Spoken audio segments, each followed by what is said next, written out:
Fiesta de Malvinas, 30 años, edición especial. Estamos compartiendo en el programa de hoy un programa muy interesante, basado en base a un extracto de la película Hundan al Belgrano, en donde realmente el tema son las Islas Georgias. Tema importante realmente si los hay, porque la historia algún día tiene que estudiar seriamente este tema, porque donde se demuestra, donde si los ingleses de alguna forma no fueron quienes pergeñaron lo que después fue el conflicto en donde ellos se autoadjudican ser las víctimas. Interesante los testimonios, y no solo los testimonios que se comparten en el documental, sino de dos excombatientes que estuvieron presentes cuando se tomaron las Georgias, como es el cabo primero Raúl Bernardelo y también el cabo segundo Sergio Pecot, ambos infantes de marina, que estuvieron presentes en la toma de las Georgias y pelearon cuando después los ingleses muy cobardemente atacaron con toda la artillería pesada de sus naves de guerra y volvieron a tomar lo que es territorio argentino.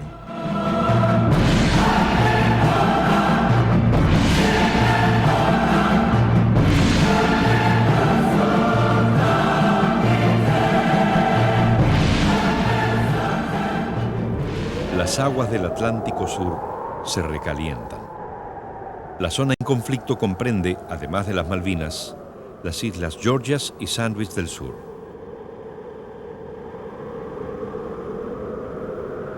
Precisamente, en las Georgias y próximos a Puerto Leith, se levantan los restos de una vieja factoría ballenera.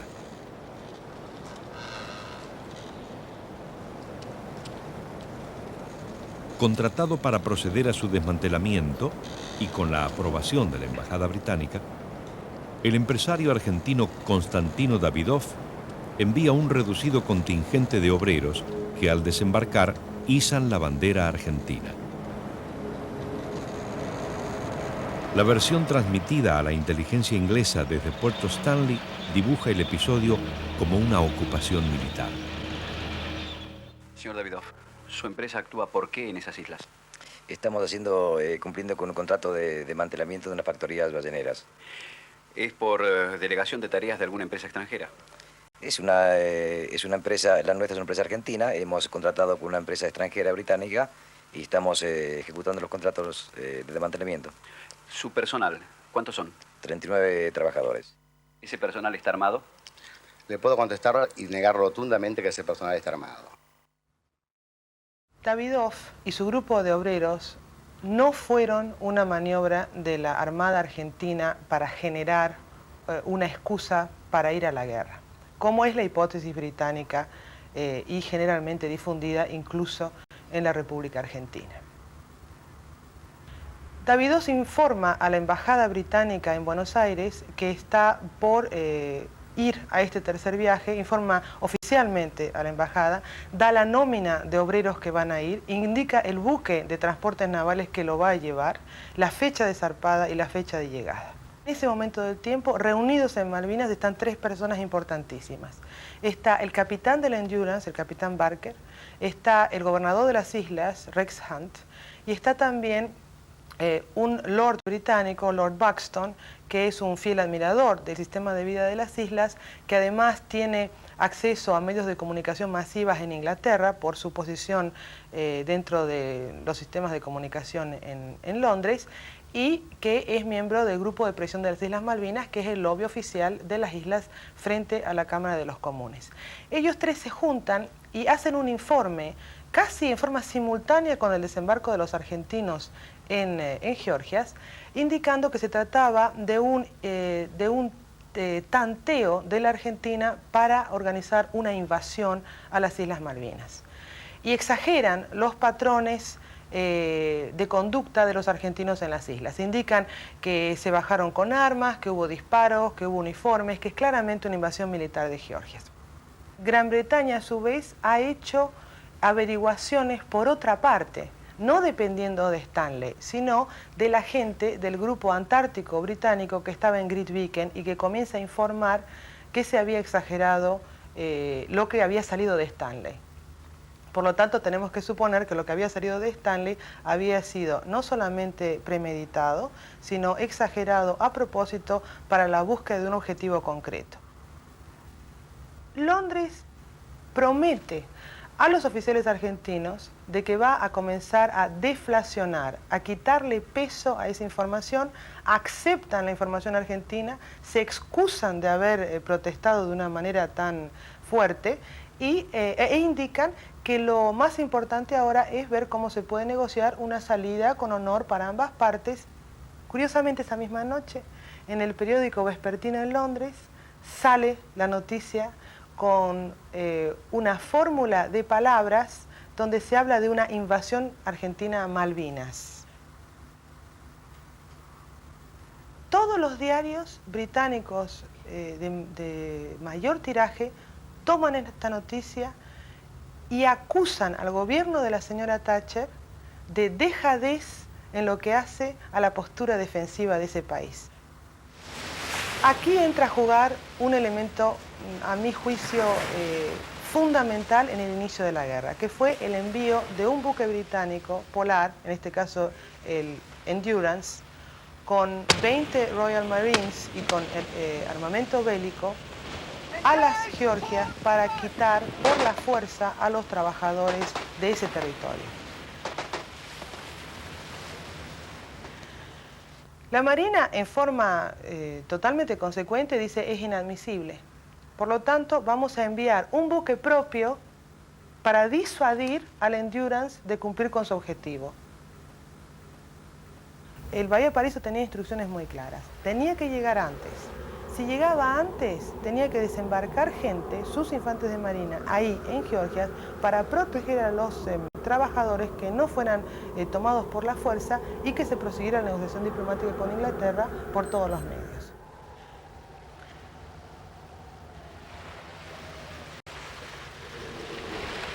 Si llegaba tarde, no tenía mandato de intervenir al Endurance. Eso también, si uno asume que la Argentina quería una excusa para intervenir militarmente en Malvinas, qué mejor excusa que permitir que sacaran a los obreros en el Endurance, atacar al Endurance o incluso más, permitir que los llevaran a Malvinas y luego atacar Malvinas para recuperarlos. Llega el debate del día 23 y en ese debate se origina como un regreso al tema imperialista británico.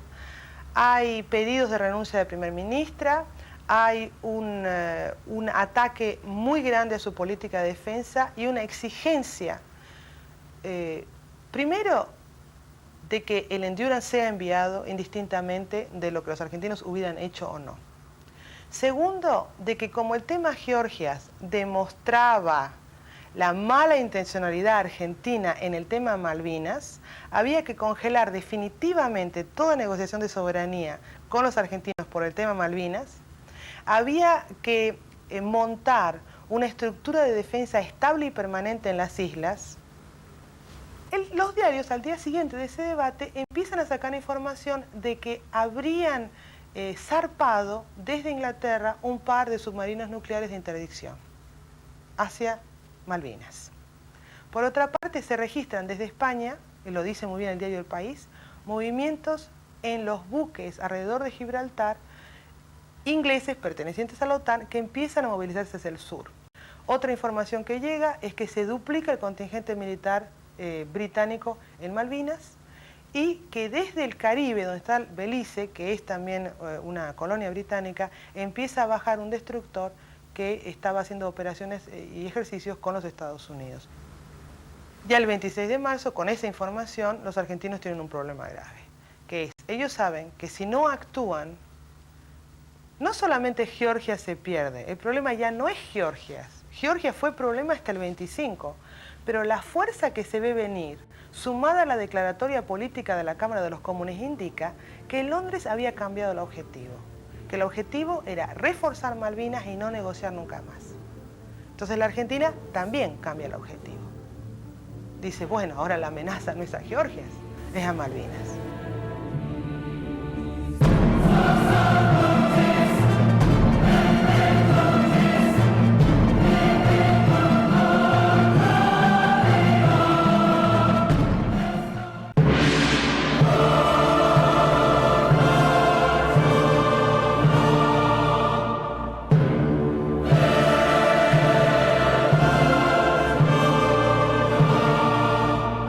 desembarqué en las Islas Georgias del Sur, en Puerto Ley, el día 24 de marzo a la 1 de la mañana, siendo parte de un grupo de la agrupación de comandos anfibios que teníamos nuestro destino en Mar del Plata, y fuimos para darle una presencia militar al personal de Davidoff, que habían ido a desarmar las factorías balleneras que estaban en ese lugar desde antes del 1950, no recuerdo la fecha. Desembarcamos 14 hombres desde el Bahía Paraíso con una lancha,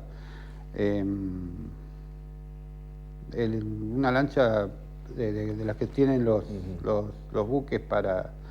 No está adecuada para hacer desembarco militar, una lancha para desembarcar en material y víveres. Estuvimos en ese lugar hasta el día 2 de abril, cuando se nos informa que se había producido la toma en Malvinas, propiamente dicha. Nos enteramos del fallecimiento del teniente Giachino a través de los radios que nos pasaban, en el cual yo estaba con otra persona a cargo de la estación que correspondía a nuestro grupo. Nos embarcan nuevamente en el Bahía Paraíso y nos trasladan hacia Grytviken, donde tomamos contactos con la corbeta Guerrico. Venían 40 infantes más a cargo de otro oficial con la orden de hacer la toma oficial de las Georgias, que no se pudo hacer en forma paralela a las Malvinas por un temporal el día anterior. Postergaron para el día 3 de abril,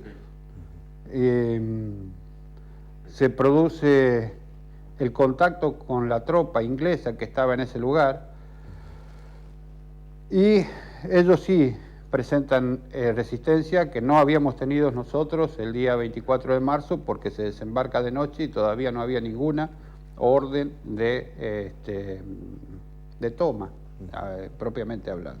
El grupo al que yo pertenecía, estábamos en Puerto Ley porque era donde los obreros de Davidoff iban a comenzar con el desguace de esas 3 primeras factorías, donde en su momento se hacía la caza y el desmembramiento de todas las ballenas que cazaban los ingleses.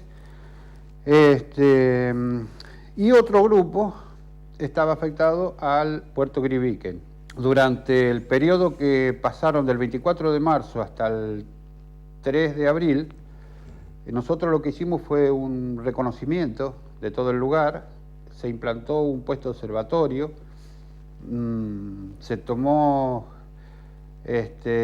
contacto, digamos, con el personal de Davidoff, esos 40 civiles, que eran civiles propiamente dicho, no había militares dentro de los 40. Los únicos militares éramos los otros 14 que habíamos desembarcado con ese grupo de apoyo. La factoría estaba dividida como si fuera una pequeña ciudad. Su carpintería, su hospital, su hotel de solteros, casas en forma... había un cine, estaba todo totalmente abandonado. En el cual nosotros elegimos el hospital para ir a vivir. Adecuamos una de las salas de internación, aparentemente tiene que haber sido en su momento, y ahí vivíamos 5 cabos.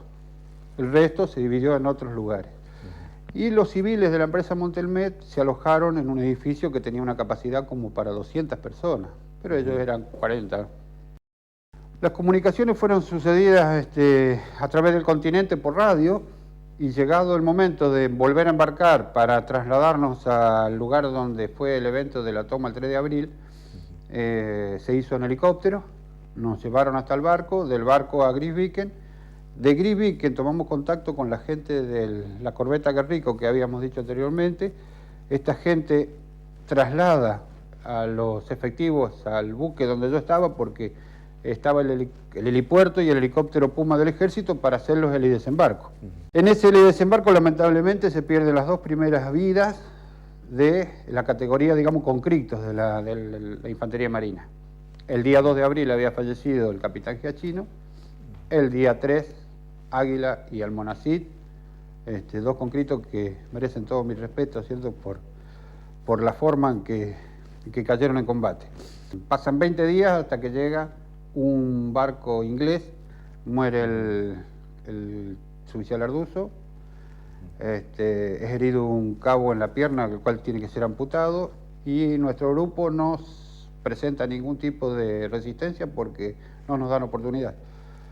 Hacen fuego naval con una fragata que tenían en la bahía,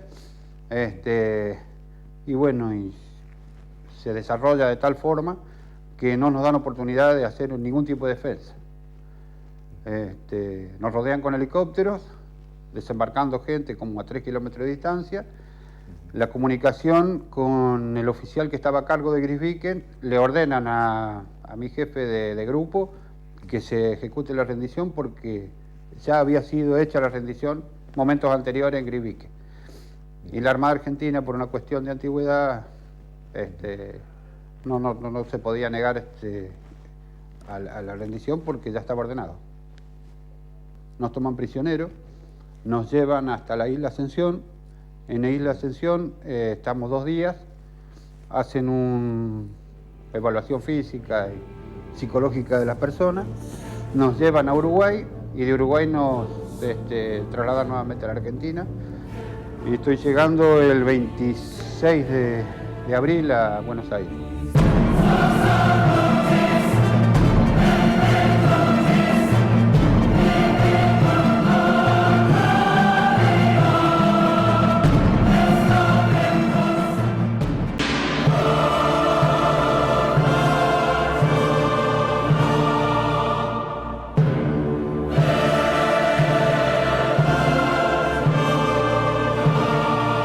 Llegamos en la corbeta Garrico el 2 de abril al Georgia a la tarde.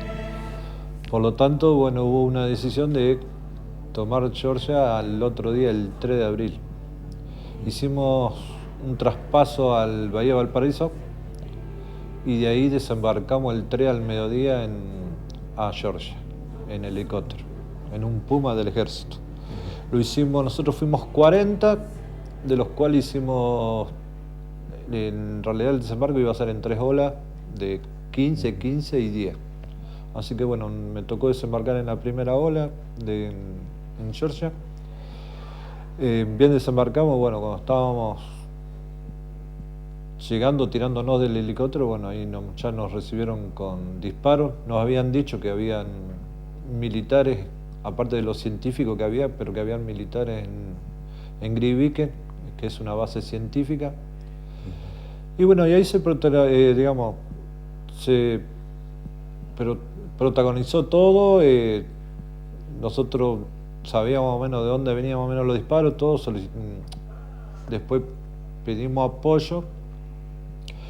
Y ahí se produce también el otro desembarco que ya estaba previsto, el segundo desembarco, con la mala suerte, pobre, que desembarca entre el fuego de ellos y el nuestro, el helicóptero, y bueno, ahí es donde hieren a 2 conscriptos y fallecen 2. Los soldados Almonací y Águila. No alcanzan a desembarcar y toma vuelo de vuelta el helicóptero lleno de humo, así. Y bueno, y ahí quedamos nosotros los 15 que habíamos desembarcado en la primera ola y bueno, después pasado de un tiempo ellos toman la decisión de rendirse. Nosotros con mi jefe salimos a la playa, porque son unas casas que habían así, de madera. Salimos afuera a la playa a recibir a ellos, a los ingleses. De ahí les preguntábamos más o menos cuánto eran, así que los fuimos reuniendo todo ahí y después fuimos haciendo toda una especie de rastrillaje y todo y revisando todo el tema de las casas, todo. Después nos comentaron que los científicos estaban en una iglesia, en una parroquia. Los fuimos a buscar, estaban bastante asustados. Bueno, había uno que hablaba un poco el castellano, así que más o menos le transmití a él que estuviera tranquilo, que no le íbamos a hacer nada, que tenían que acompañarnos a nosotros para juntarlo con la otra gente. Todas esas personas fueron embarcadas en el Bahía de Valparaíso y creo que los trajeron hasta Puerto Belgrano y después de ahí los devolvieron a Inglaterra. Esa es la idea que tengo. Y así, bueno, también se produce también después estuvimos ahí hasta el 25 que fue de abril, que fue el ataque de ellos,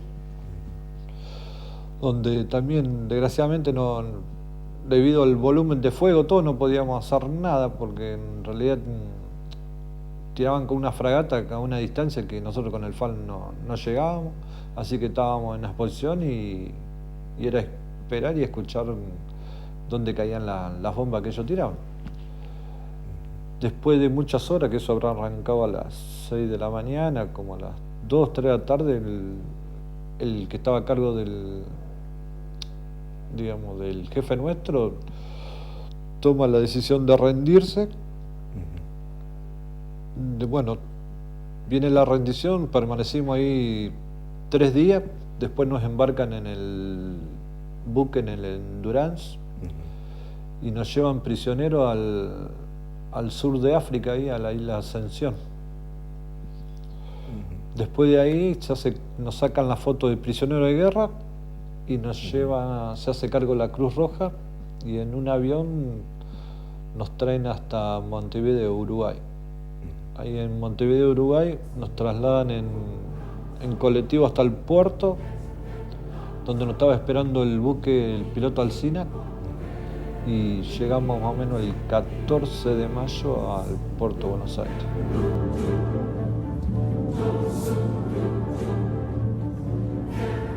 Las imágenes, en este caso, hablan más que 1000 palabras y los testimonios mucho más. Las Islas Georgias, como dijimos, será un tema digno de ser estudiado, no solo por los historiadores, sino también por todos los argentinos, para que sepamos la verdad de las cosas y la verdad sobre nuestras Islas Malvinas. Esperamos que haya sido de su agrado esta edición especial de Malvinas 30 años. Seguimos compartiendo con ustedes el sentimiento patrio por nuestras islas.